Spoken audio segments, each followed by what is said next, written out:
Welcome to the Headley Highlight Show's unexpected extra Headspace fresh news item, the Reshuffle. Interesting. Thank you so much also for listening, subscribing.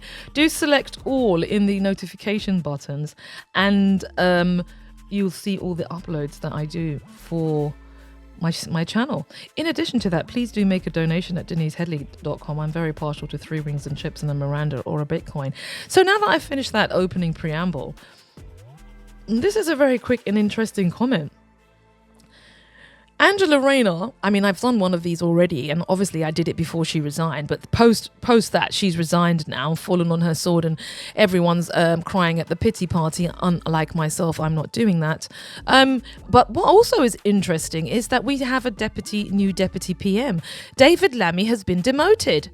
Because absolutely no one in the grassroots is going to vote for him to have any position. No, he only works on appointments. He was captured in 2012 by the lobby that supports the whole-scale removal of the individuals in Palestine. So, yeah. We also see Yvette Cooper moving and becoming the Foreign Secretary. Interesting. Do you think David's going to go back to LBC? I doubt it. I think he served his purpose.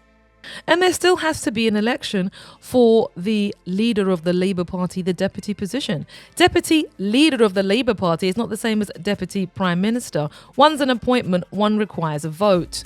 And it will be interesting to see who comes forward for that position. Are we going to see a partial resurgence of anyone mildly to the slight left of Keir Starmer, the marionette currently occupying that seat? Do you think somebody's going to come forward from that part? Because the grassroots have a vote, but then again, just like many things, those votes can be creatively organised to get the outcome that you're looking for. So that's my thought on that. So the moving chairs on the Titanic are that Angela Rayner, she's obviously gone. Lucy Powell, she was the leader of the House. She's also toast. Ian Murray, who's he? Secretary of State of Scotland. Really, how effective was that? Nobody even knows who he is. He's also gone. And David Lammy, he's been demoted. He's been appointed, as I said, as Deputy Prime Minister and Justice Secretary. He's been moved. Yeah, he's been moved to the side. He has served, as I said, his useful purpose. Maybe it was because he was driving from one European city to the next and allegedly not paying the bill because he thought the taxpayer was going to pick it up. Such good value for money for the Tottenham residents, I'm sure. Yvette Cooper, as I said, has been promoted to Foreign Secretary. She was previously the Home Secretary. Sabina Mahmood has moved from the Justice Secretary into the role of Home Secretary. How could she then? I thought that Yvette Cooper had that ChatGPT. You've got that wrong. And Pat McFadden has been, what is it? Pat McFadden is now Work and Pensions plus Skills. We have Steve Reed. He's moving to be the Housing Secretary, another no-name individual. Liz Kendall, that has been still about. Peter Kyle, Emma Reynolds. She's become Environment Secretary. Douglas Alexander returns as Scotland Secretary. Darren Jones has been appointed as the Chancellor of the Duchy of Lancaster. Now, isn't that interesting? What role does the Chancellor of the Duchy of Lancaster have in relation to knowing where and how much tax and on what that is? Because don't forget, the Duchy of Lancaster, which is the King's second, there's the Duchy of Lancaster and the Duchy of Cornwall.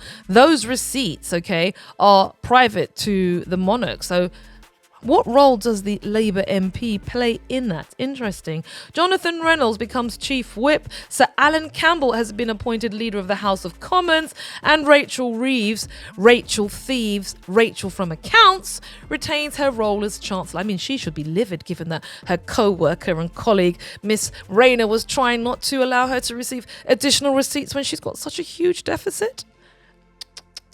Miss Rayner. What's interesting for me is that this is very early in the term for the Labour Party. Does that say anything to you about where their nerves are beginning to show? It certainly does to me. You tend to do a reshuffle maybe in the second year, not in the first year or the first, 12, 13 months.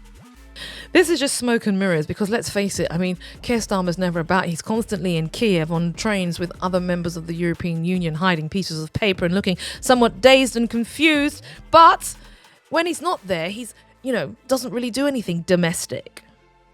So I'm not quite sure why we have the reshuffle. I mean, everybody knows that Keir Starmer will not be leading the Labour Party into the next election because they will be losing. They are on 13%. It's probably more like 10. Those figures have probably been massaged, in my opinion. My bad, they're entering their second year. Such is the eventfulness of the first 12 months. Let's hope it does restore discipline, realign the team and aims on ethics and accountability in addition to a repurposing of the policy focus. But one could wait with bated breath. I hardly think that's going to be the case. I think it's going to be more of the same. So that was just a little extra because the news was fresh and it's hot off the press. So hope you like that one, dear. Don't forget to subscribe, donate at denisehedley.com, and I'll see you next week. Thank you kindly for your listening, ear and cut. Oh, what do you think about it? Or do you think I've just been overly catty as usual, Denise? And cut! Oh dear. Don't forget to donate.